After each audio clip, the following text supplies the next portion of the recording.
What is rolestorming? Rolestorming combines role-playing with brainstorming.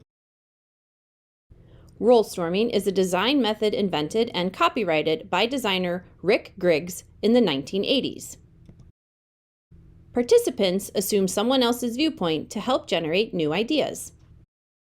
Rolestorming is especially helpful when you've run out of ideas during a traditional brainstorming session and need to spark new inspiration, or you want to assume the perspective of one of your stakeholders.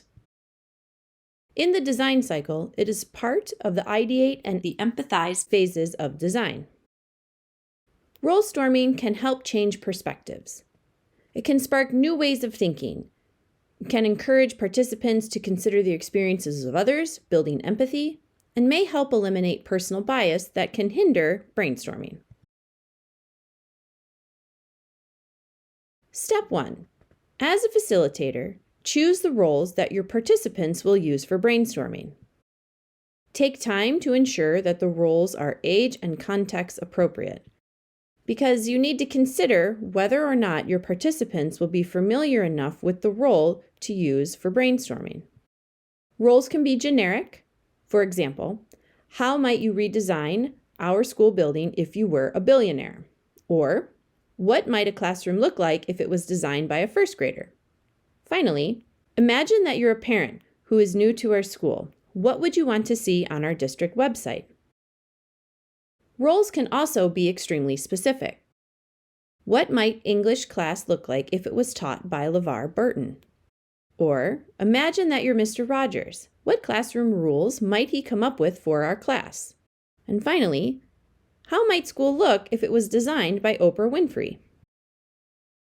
It is important to remember that depending on the age and background of your participants, these examples might be outdated or culturally irrelevant.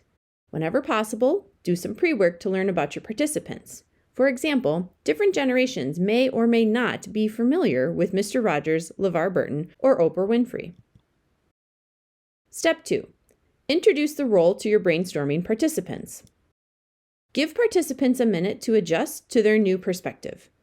Check for understanding, and provide a set amount of time for brainstorming with a particular perspective. For example, you will brainstorm for no more than 5 minutes. Step 3. Ask participants to write or post ideas on sticky notes. And an optional step is that when time is up, ask participants to take on an entirely new role. As an example, how might we redesign this bicycle if we were really tall? We might have wider pedals, bigger wheels, or an easily adjustable seat. How might we redesign this bicycle if we were millionaires? We'd have a leather seat, we'd have a titanium frame, maybe it's Bluetooth enabled. How might we redesign this bicycle if we were parents? We'd add a basket, children's seat in the back, bright color for safety. As with most design methods, they can be done either in person or virtual. If doing rolestorming in person, use sticky notes and a whiteboard or flip chart paper to post ideas. If you've already done some initial brainstorming, consider using different colored sticky notes to represent your rolestormed ideas.